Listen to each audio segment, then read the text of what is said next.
Hey everyone, welcome to the Giving Town podcast, brought to you by the Joyful Roberts Real Estate Group, where we help your family make the right move.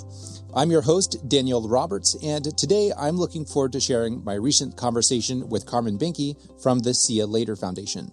Also, make sure you subscribe to our newsletter to get our latest podcast episodes from the Giving Town podcast, Living in Newberg YouTube videos, housing market updates, homeowner tips, senior resources, and more. And you can subscribe with the link in the show notes. The See Ya Later Foundation was founded in memory of Carmen's son, Scott, whose phrase, "See ya later," became a message of hope during his battle with cancer 25 years ago. And quick side note, in the episode, I actually had thought Carmen was Scott's sister because I thought Carmen was way younger. So you'll hear about that, and I'm just going to say right away, sorry about that mistake. So anyway, what began as a way to honor Scott's life has grown into a foundation that serves kids and families through scholarships, youth sports camps, and outreach programs that support families facing life-threatening illnesses. In today's episode, Carmen shares the story behind the phrase, "See ya later," and how it became a legacy of hope, and how scholarships and youth sports camps provide opportunities for kids that they wouldn't otherwise have. We'll also cover specific ways the foundation helps families who are facing life-threatening illnesses, how the community has rallied around the foundation's mission, and Carmen's hope for the future, and how listeners can get involved. Well, I hope you enjoy this conversation, and let's get to the episode. Well, Carmen, thank you so much for being on the Giving Town podcast with me today. It's great to have you here. Thank you. Thank you for having me. So today we're going to be talking about the See Ya Later Foundation or See Ya Later Foundation. We were just talking about whether there's a that or not, but there's probably a lot of people listening who have probably heard the name See Ya Later Foundation, but maybe don't know what you guys do or how it started. So as we get started, can you just share what is See Ya Later Foundation and how did it get started in the first place? You bet. It's a little bit of a long story, but we'll try to keep it short. Well, that's why we're here. It all started with our family, a family of four, of a husband and two children, a boy and a girl, Leslie and Scott. And when Scott was around 10 years old, he had a kind of a bump on his left arm, his upper arm, and we didn't know what it was. And it was kind of warm to the touch, and we thought, what is going on? We thought maybe a rotator cuff injury or, something like that, and went to the doctor, and come to find out, he was diagnosed with osteosarcoma on my birthday. Oh, wow. With this cancer that we had, no clue. I didn't even know what oncology meant in those days. We had nothing in our family that, we struggled with that at all. So everything was brand new to us, all the terminologies that comes with childhood cancer. And so at 10, he came down with this osteosarcoma. I understand it's pretty rare still. For children, it's a rare type of bone cancer, like even 2 to 3%, it sounds like, is even still out of, 1 million of kids would get it. So that was a battle. It was about a 2.5-year battle. We spent a lot of time at Dornbecker Children's Hospital, where he got, chemotherapy and radiation, and we did a stem cell transplant. And we thought we got it, and it come back. And then we do some more treatment, and then we come back. It finally got into an area in his mediastinum area, and where they could just keep taking spots off, like this thoracotomy surgery, they call it, but it just got into an area they just couldn't get it. You said the mediastinum? What part of the body is that? Yeah, it's up here in his chest, okay. Area. He was quite a kid, very likable, super funny. He loved magic tricks for some reason. He loved to make people laugh. He just kind of lit up the room. He just had that electric personality. So he was 10? He was 10. And how old were you? How old was I? And it was just you and him in the family? No, my husband and then my daughter. Oh, it was your husband's... Okay. So what is the family relationship? I realize because you kind of married into the family, right? No, it was my husband and I had 2 kids. So this is my son. It's your son. Oh. Oh, you probably didn't know that. Oh, you it's all didn't know that. completely backwards. Okay. So my husband and I had Scotty. Okay. No, I should have known this, but when I was reading, I saw the family connection and just we were way younger. Yeah, we were for family of 4 at that time. Yeah. So when was this? This was 2001. He actually passed away. Okay. So we had 2. So I think I just thought you were way younger than you were. So I thought you were a sibling. Thank you. Yeah. Okay. So you were. I'm mom. Okay. Yeah, and his sister's Leslie that you might know. Leslie now Zook. So a lot of people know Leslie in the realtor world. Yeah. So it was her brother. They're 3 years apart. Okay. So it was quite a journey for all of us. Wow. So this is 25 years ago, right about. And that must have been excruciating to go through. So Leslie is she older or younger? She's young. She's older. Okay. 3 years older. Oh, so going right into your teen years. Very difficult time for her. And we tried our hardest not to, both ends, like overcompensate, or leave her out of things. But I know we could do it differently if we had to do it over again. But we tried our best. You do your best. But I know that it was truly hard on a sibling, on his sister. But the days at Dornbecker and that whole 2.5 year battle, was very special in a really weird way as well, because you just didn't know. I always felt like he was going to make it and he was going to get past it and everything was going to be okay. But, you hold his hand a little bit longer up in the car to Dornbecker and you just spend some extra time. The people loved him up there. He would be playing cribbage in his room, and the nurses were fighting over him, and they wanted to be his nurse. Again, magic tricks and card tricks, and just anything to make everybody laugh. And he was a special kid. Wow. So it sounds like he had at least a healthy outlook. Yeah. On the situation. He did. He's very positive. It sounds, just because you describing him, he honestly sounds a lot like my son. And I often, obviously it's hard to go through those kind of things, but I just think, as a parent, now being a parent, I feel like it's harder as a parent than when you're going through things as a kid. It's inconvenient, it's annoying in a sense, but, watching someone you love, I almost think it's easier to have that, easygoing, joyful personality and outlook when you're the one going through it, because, that's, so then where did the see you later part come from? Okay. Well, as you know, I mentioned he did pass away. He passed away in May of 2001. Okay. And in getting, I'll back up just a bit. We were addressed with Make-A-Wish, and they asked us what would Scotty like to do or have for his Make-A-Wish. And he decided he wanted to do a Caribbean cruise and take the family on a Caribbean cruise. So that's what we did. And back in those days, we were given a really big video camera.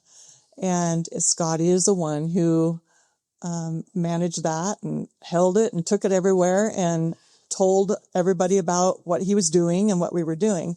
And he would move the camera to himself and say, well, we've been to Labadee, Haiti, and we rode the Rave Runners, and we're going to go to, Cabo tomorrow. Okay, see you later. And the folks who put the video together at the memorial service where there's 1,100 people at, the last thing you saw in that video was Scotty telling all of us, see you later. And it just stuck. And it meant a lot to us and our group of people and friends. But it's a positive message out there, I think. And it just stuck. So we became the See You Later Foundation. Yeah. So he inspired that.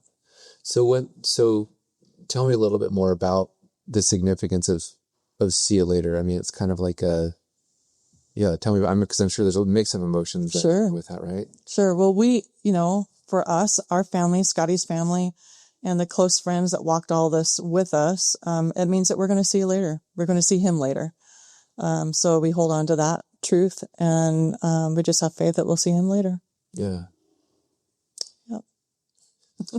So see you later. So that's how it became the foundation. So how did it go from, okay, this happened, to now you're actually creating a foundation? Right. So it was just days after he passed. The memorial service hadn't even happened yet. And we were approached with the question, we need to do something. Would it be all right with you if we built an indoor play structure and we'll call it Scotty's Playhouse? Okay. So that's... And who is it that approached you? It was a pastor friend in McMinnville, and he says, and I want to, well, he announced it at the memorial service that we're going to build an indoor play structure inspired by Scotty Banke, and we're going to call it Scotty's Playhouse. And in fact, there was a golf tournament that was just being started, just being in the planning processes, and they made it the first annual Scott Banke Memorial Golf Tournament. Oh, wow. We just had our 25th Scott Banke Memorial Golf Tournament. So crazy ride. But all we were going to do then is build Scotty's Playhouse. Okay. Because of the golf tournaments, it helped us raise the funds to build the Playhouse, which is a pretty large playhouse structure out in McMinnville, out on Hill Road. It's a gift to the community. We don't own it. The Bankes don't own it. See You Later does not own it. It's a gift to the community. The church on the hill runs it and manages it, insures it, and cleans it. But it's an amazing place. Yeah. And it has a memorial wall inside that people love to see. And there's a depiction of Scotty on the wall and other children who have passed. Okay. So it started with the Playhouse. Playhouse. And then... That's all we're going to do. It wasn't just a Playhouse, though. It wasn't. And that golf tournament was just 3 months after he passed, the very first one. So things rolled pretty quickly. We had 4 couples that just really walked this journey with us, and we were very close to. And one of them is still the president of our foundation. And his name is Tim Harris. And back in the day, around this same time, he took his own son to a Newberg, George Fox College basketball camp. And it's amazing, but it costs quite a bit. And he's sitting there, and all these amazing kids at this camp was having a great time. And then he noticed all the fancy cars in the parking lot. And he noticed all the kids that were there. And he noticed all the kids that weren't there. And it broke his heart. And he came back to our little 4 couples and said, hey, gang, why don't we put on a basketball camp? And let's give everybody a basketball, and give them a free shirt, and let it just be free. I can do this. He was an alumni player at George Fox, and I can do this. I can put on a camp. Okay. And it's been okay for 25 years, one thing after another. So we did a basketball camp, we did a fishing derby, and it just started rolling. And just all these camps started happening. 2007, we had our first basketball camp. The very first camp we had was a fishing derby. And we still are having it every year. And it's just amazing. Give kids the opportunity to fish and catch and release, and it's an amazing time. But then it just rolled, and we added football, and we added soccer, and we had a music camp and a track camp, and all these camps just started rolling. So how did these camps, so part of it was an opportunity to give youth, these opportunities to do these camps without having, people who didn't have tons of fun. So was it just a discount, or was it free? Like, how did that work? Yeah, I think the first one probably was free. And then we thought, hey, maybe we should charge $15 to help, offset balls or shirts and things like that. Or maybe it's $30, maybe it's $25, but it's little to no cost is what we say. Even now, our camps are little to no cost. And we always have a scholarship option, so they can just mark the box with no questions asked. And even still, there are 31 to 35% of the kids come for free on scholarship. Okay. And how is this limited to like a certain number of kids, or how do people? Yeah. How do you keep from having 1,000? Right, right. I know before COVID time, we would have, 200 kids at basketball, 150 for soccer. One year we had 300 kids for football camp. And so they were pretty large. Our fishing derby is still around 50, kids. You have a limit sometimes. There might be a venue that, okay, we can only handle 50, or this camp we're only going to have 20, or we have a limit. Normally, it's just anybody, everybody. And it's not kids who are sick. Sometimes people get confused. Oh, are they all sick kids? No. It's kids from all over the community and beyond. It's not just McMinnville. There's kids come from, Newberg and Yamhill and Portland and all over. Yeah. So how did that become because a lot of times people have a foundation, and many times the foundation is focused on providing research, for example, to whatever that kind of thing, what that disease was. Whereas in your case, you decided to have it be for healthy kids. So can you share a little bit about that philosophy and why you decided to go that? And I guess, it's more of you saying, okay, to other people who came to you, but how that became the connection to, hey, let's do things for the community, at large, rather than people who, had the same type of issue that Scotty did. Right. We just felt it was an opportunity to invest in our youth. There's some things that was pretty passionate with us, and our youth is one of them and still is. Our kids need it. Our kids need some positive encouragement. They need motivation, experiences. They need to try things that they never tried. They need to come to a low-cost soccer camp just to try it and see if that's something that they want to do. Or they need to come to a basketball camp and know that that's not for them, but they can afford the $25 or scholarship to try things and try new skills. I mean, we have so many different camps now. It's unbelievable. Yeah. I was looking on the website, and there was where somehow I missed the family connection, but found that you do have so many different options and opportunities. And one of the things that we were talking about is the motto of, or is it the motto, or what do you call it, your vision statement, but inspiring youth and encouraging families. So how did that become the actual, driving force of See You Later? When did that actually become established? Right. Well, when you talk about established, we actually became a 501c3 in 2006. Okay. But we did come up with inspiring youth, encouraging families. We thought that would encompass our 3 programs. We've only talked about one so far, and that's our youth opportunities. But 2 other programs came about in time, if you want me to share about those. Yeah, we can. I guess we were talking about the youth opportunities, and then there's, I'll just let you get into it. Because my next question was going to be the specific ways you support the community. Right. So yeah, besides youth opportunities, what are the other ones? I thought I'd share all the different camps too while we're on that. Yeah. I mean, all the different variety of camps nowadays. The softball is brand new to us. Baseball, culinary camp, fitness, art, and soccer, volleyball. We're going to have a computer camp, our first one coming up. We've had jiu-jitsu. And even disc golf is our brand new one. Cool. So just a real variety of things for the youth. That's been fun. Do you still have the basketball? We're hoping to bring it back. The COVID year really was hard on us with the big camps, with the football. Both football and basketball has been harder to get back on track. But man, volleyball's been a hit, and soccer has been amazing. Yeah. Well, I asked because I guess we'll kind of get to this a little bit about kind of the age ranges and the kids you serve. Well, actually, maybe that's the right time for it. Is there a limit on the age range of the kids to be a part of it? There's always an age range for each camp. A lot of them are 1st through 12. Okay. Or some of them might be 3rd through 8th, or, a fishing derby might be a younger one, where computer camp might need to be an older group.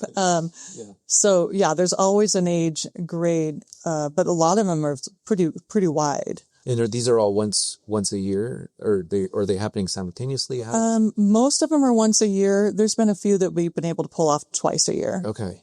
And then where can the community go and sign up and learn about these? Our website, of course, it's at seeyalater.org. Okay.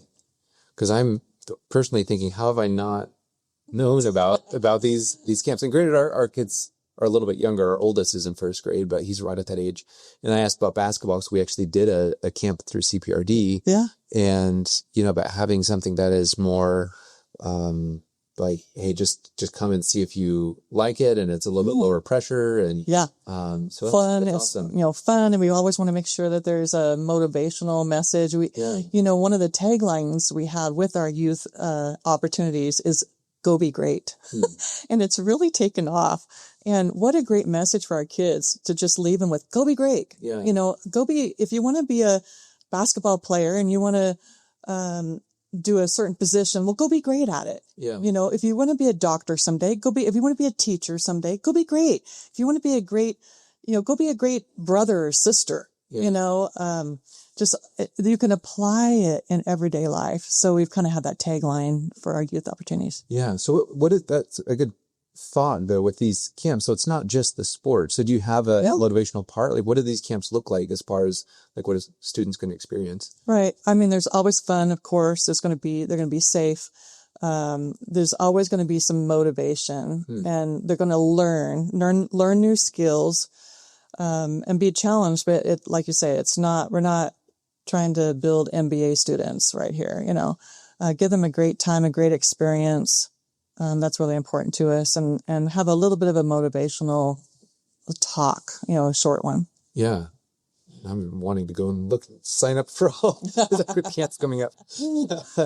No, I think it's just incredible because especially a lot of students can feel, they could feel like, if they only have one option, like, okay, well, like there's dozens of different activities they could do.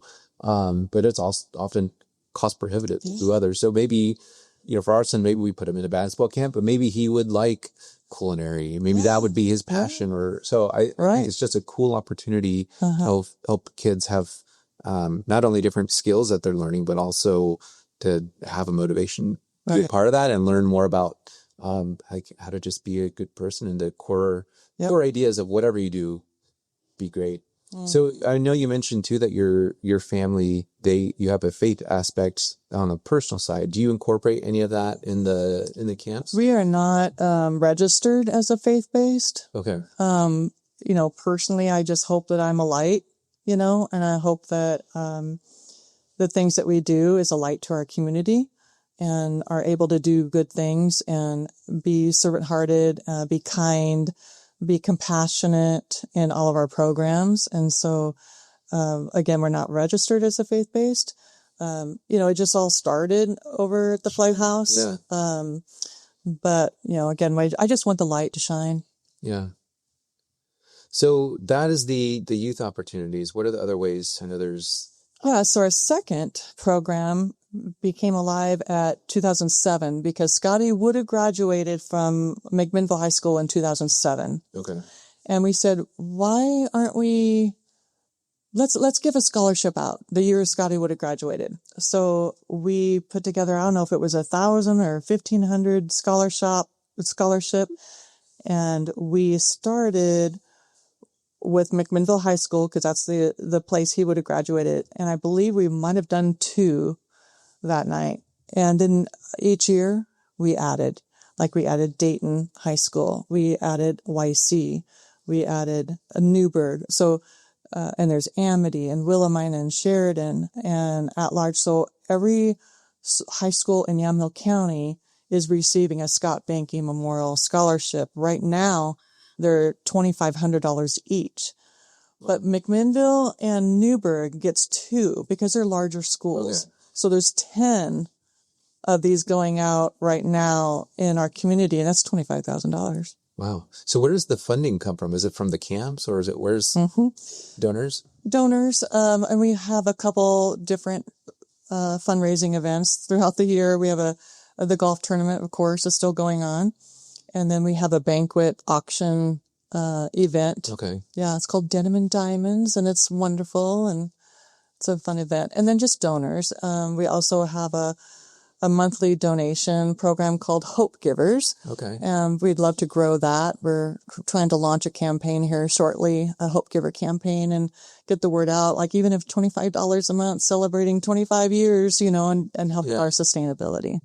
With the scholarship, is there a certain focus that you're looking for with the applicants of like what kind of characteristics that you want to see? We say that we are looking for impact makers. We're not looking at financials. We're not looking at grades. We want them to apply and fill out the application. We want one letter of recommendation. And our team goes through all of those. We had the most applicants ever this year. I was in the 60s, I think, from all over Yamhill County. And then we hold 2 nights of interviews. But we are looking for the student that is positive and knows what they're going to do, and it's going to be great impact makers.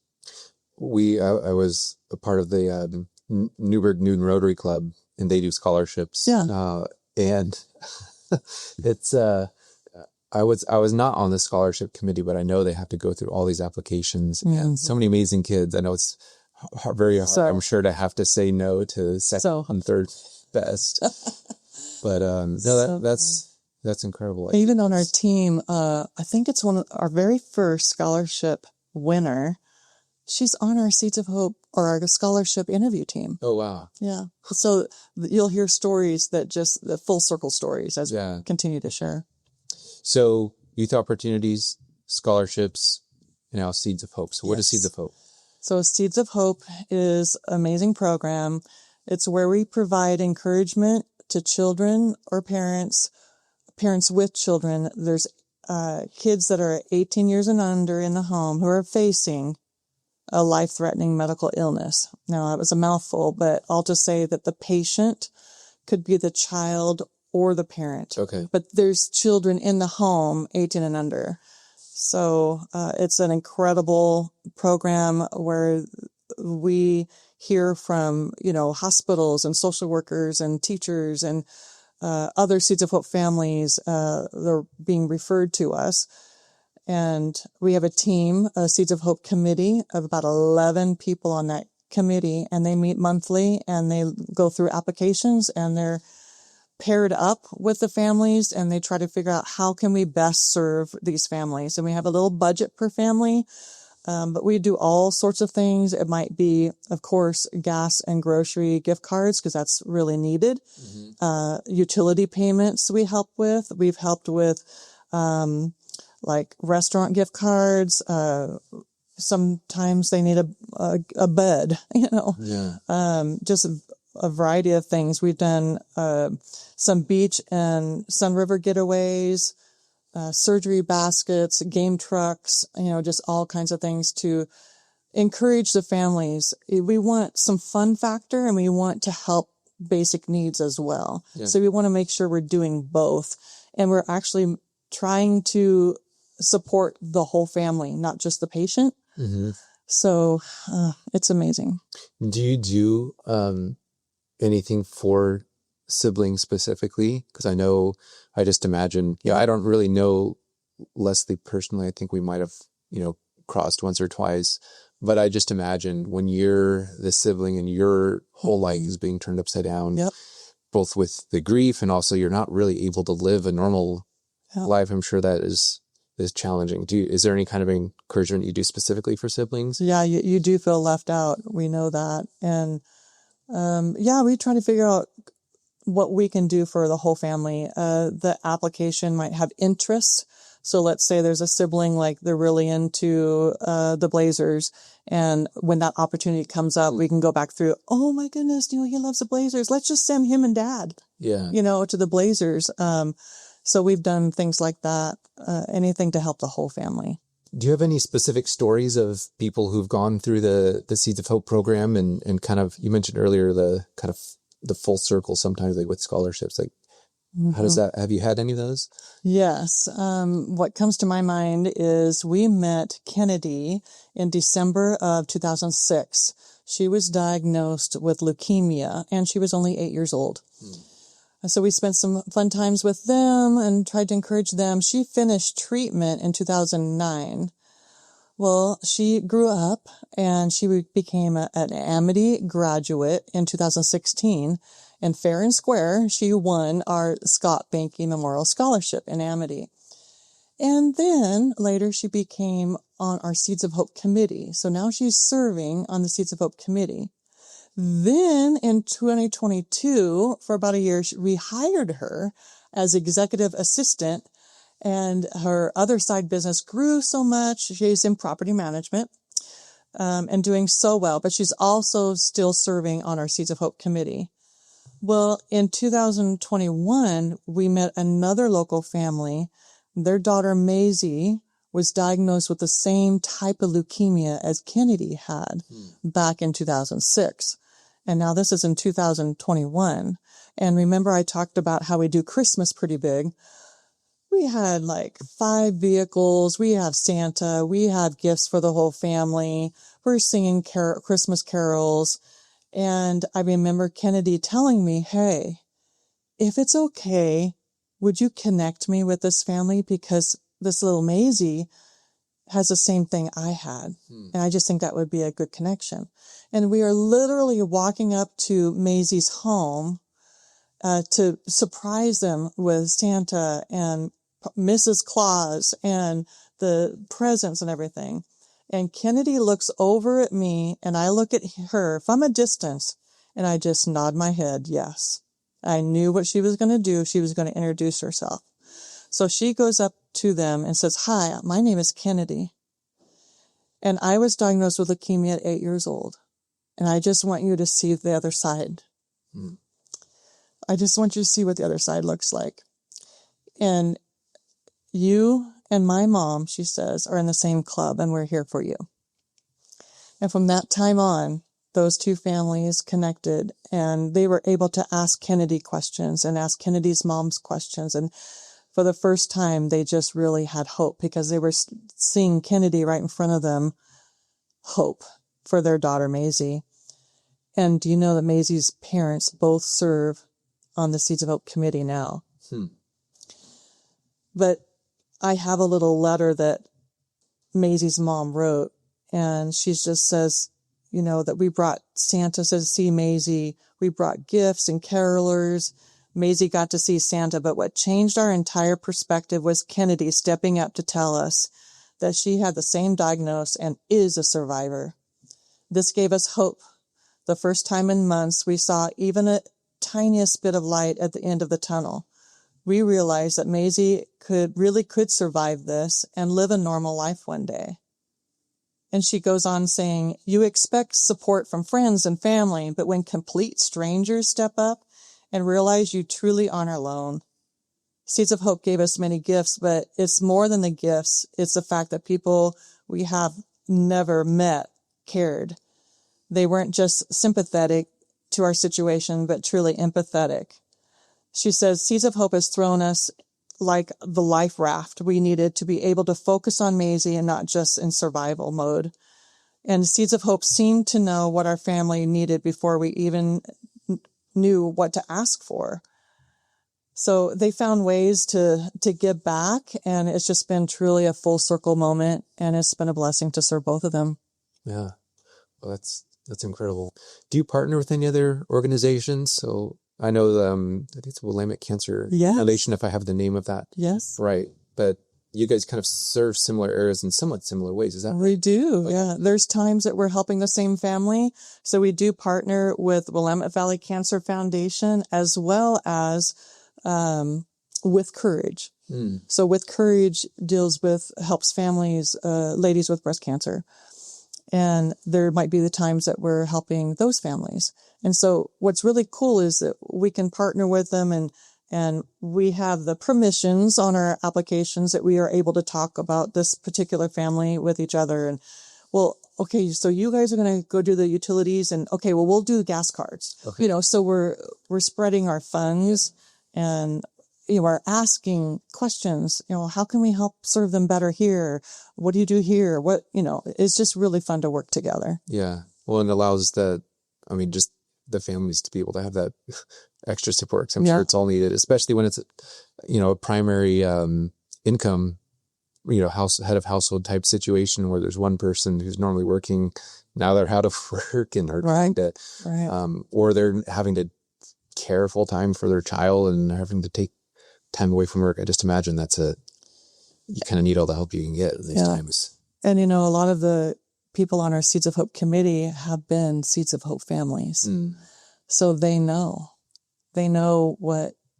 how to help. Yeah. So where did the Seeds of Hope name come from?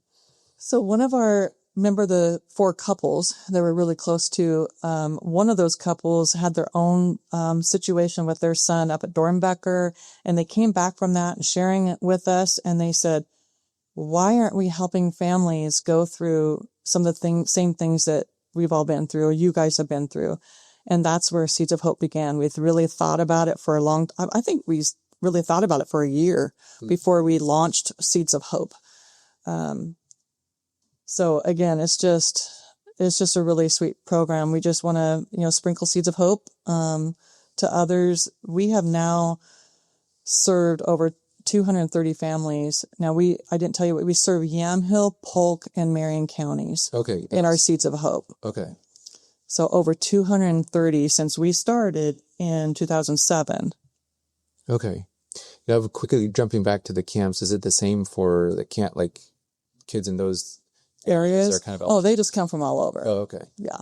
Okay. But we had to start somewhere. Yeah. We started with saying, Willamette Valley will reserve. Do you know how big Willamette Valley is? It's huge. Yeah. But even Yamhill, Polk, and Marion is quite large. And we thought we'd better focus, on 3 now. It'd be great to grow it down the road, but that's a big area. That is a big area. Yeah. Even Yamhill County itself it's pretty extensive. So 3 counties is big. The thing about Seeds of Hope is it's not just a one-time deal. It's like you're on a journey with them. And that's why we pair up some of our committee members with a family, maybe 1 or maybe 2, and that they're just on that journey with them. And there might be some holidays down the road, like Mother's Day, Father's Day, Thanksgiving. We might send them grocery cards at Thanksgiving time.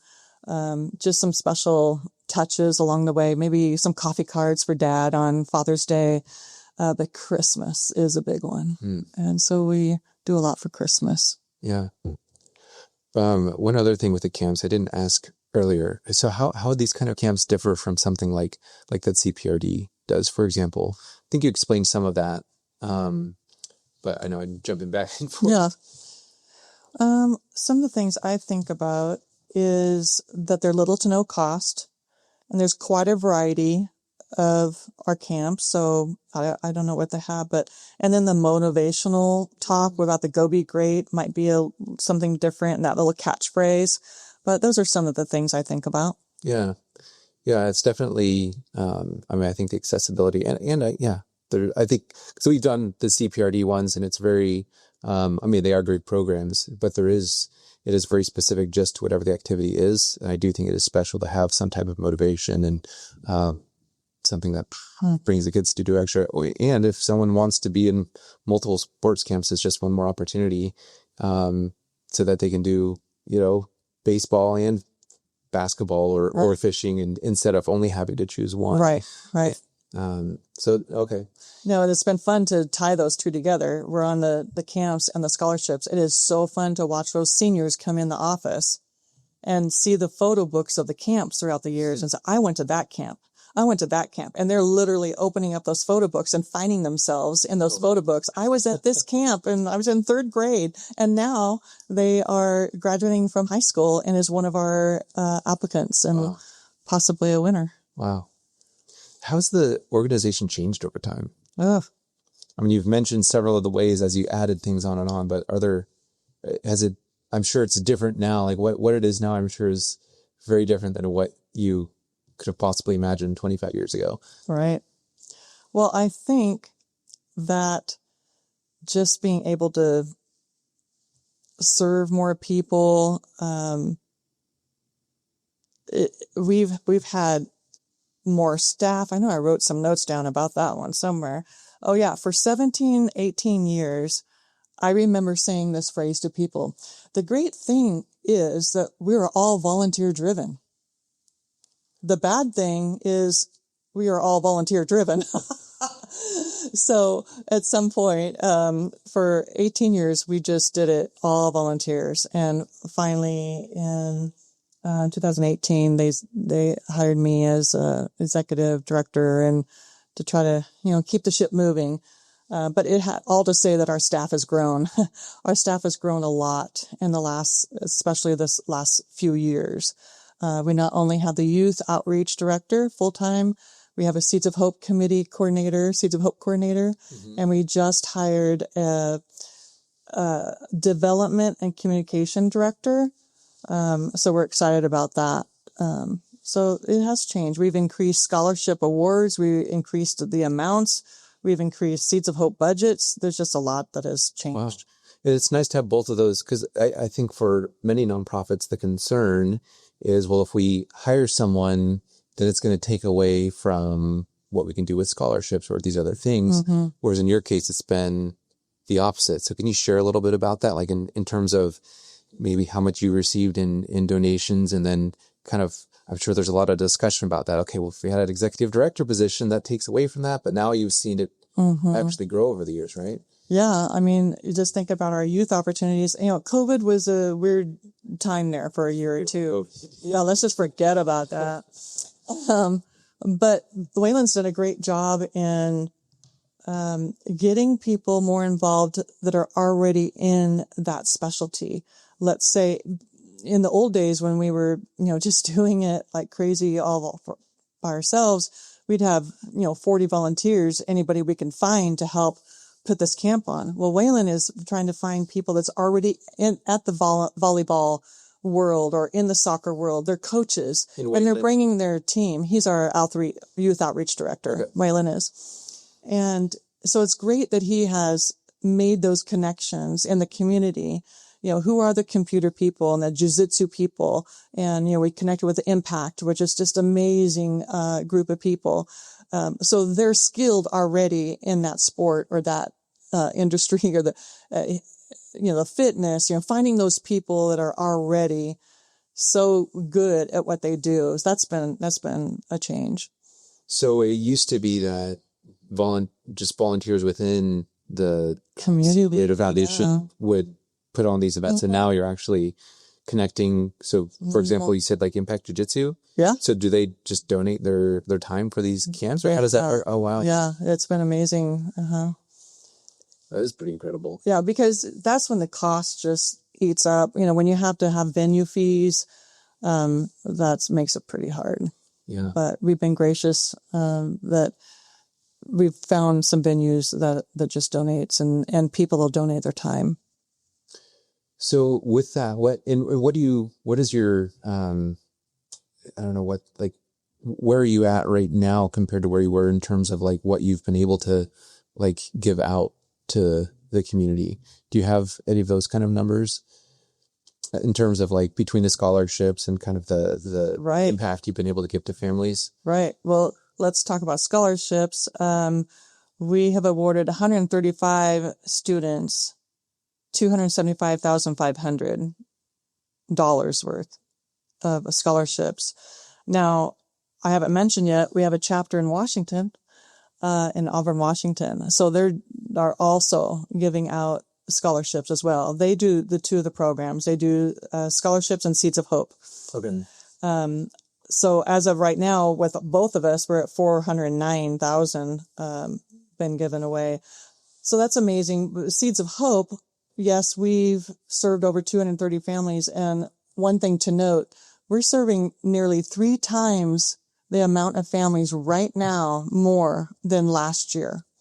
Wow. So it's just grown like crazy. And that tells you the word's getting out. Yeah. So is that more just the families last year, for example? I'm sure that's not a tripling in an increase of illness, but more just people who had no support now are able to get it. Or they're getting to know Seeds of Hope, and our community is knowing more about Seeds of Hope. In fact, our Seeds of Hope coordinator, 7 different people reached out to her about one family out in Yamhill, and that just tells us that people are starting to know more. And she has some really good connections with social workers at Dornbecker and different hospitals as well. but I think it's just being known more, the growth. And just having, and that's part of my hope with this episode too, is to be able to share so that community members can know if they know someone. Right.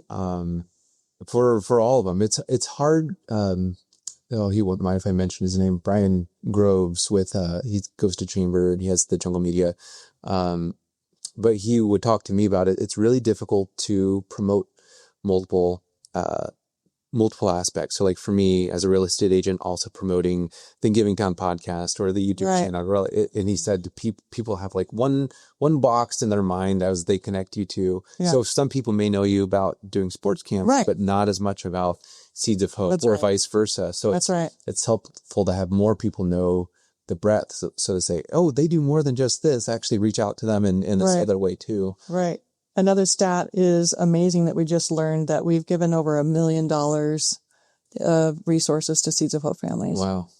That's incredible. We just crossed that line. Have you seen that grow like pretty significantly, like since you started as executive director and added more people on, that you've been able to kind of bring in more and give out more as the years? I think so. Yeah. As you build staff, I think that's what happens. Awareness. Yeah. Yeah. Wow. And I'm sure that was not something you expected either, is to be running, having to be an employer essentially. And no, it's a learning curve for sure. It is a learning curve, learning all the time. So what are your hopes moving forward with these programs? Well, I hope that, Seeds of Hope will continue to grow, that there's more opportunities for youth, that will become even more sustainable, especially with our Hope Giver program. I think our donors really do like the fact that they know where their money is going towards. They can see it. We'll have students come to golf tournament, our scholarship winners. We'll tell stories of Seeds of Hope. They see where their money is going towards, so they like that.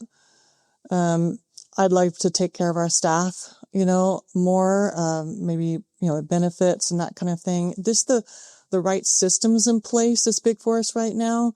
We hired that development director. She's amazing, but, just really getting the right systems in place for her. I would like, just for it to grow. Another fun thing, I don't know if you ever heard about, is one of our dreams down the road is to build a champion center.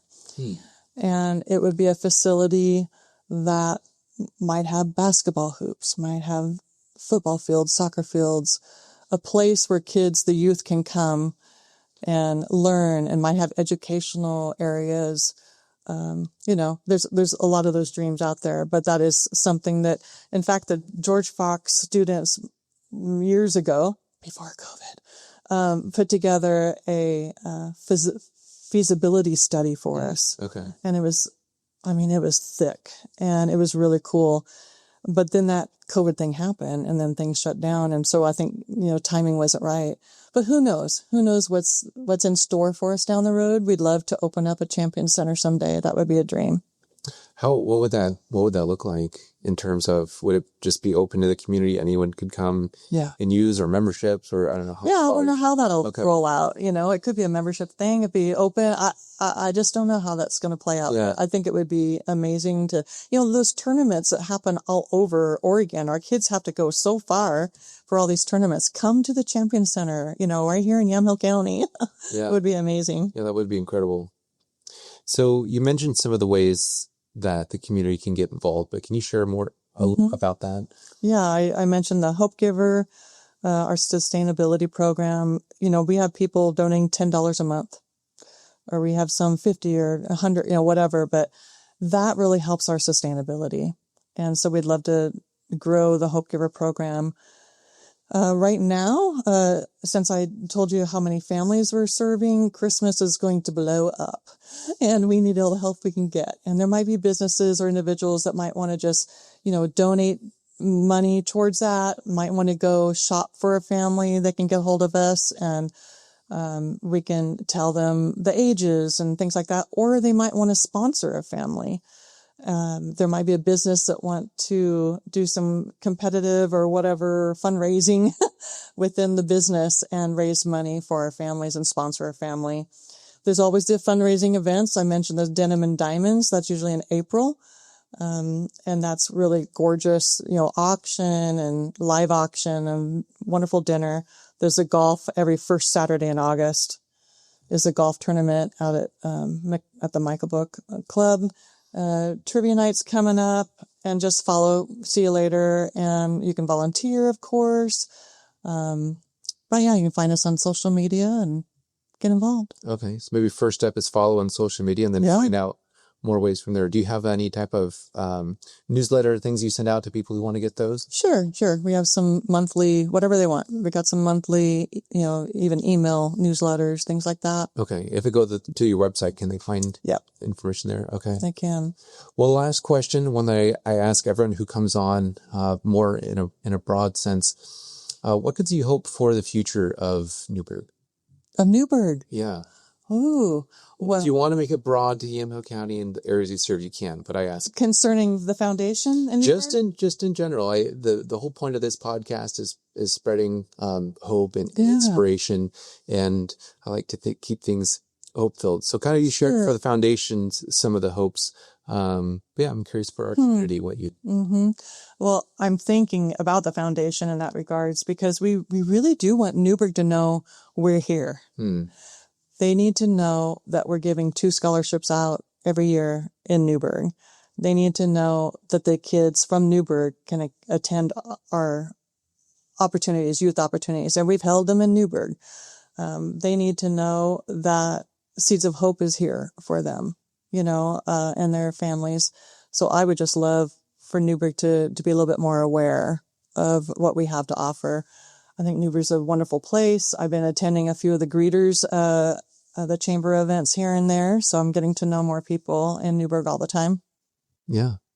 Well, thank you so much, Carmen. I appreciate it. Appreciate what you do. And just all the families you've been able to serve is so amazing. I know circumstances were obviously tragic, but to be able to turn that around and help so many people who are going through the same things is incredible. Thank you. It must make a difference, right? It does. I hope you enjoyed this episode of the Giving Town podcast. Our mission with this podcast is to provide hope and inspiration to our community by sharing the stories of the amazing leaders here. This podcast is brought to you by my real estate team, the Joyful Roberts Group. And whether you're looking to buy or sell your home anywhere around Newberg and beyond, we would love to serve you. Also, don't forget to subscribe to our newsletter with the link in the show notes, and I'll catch you in the next episode.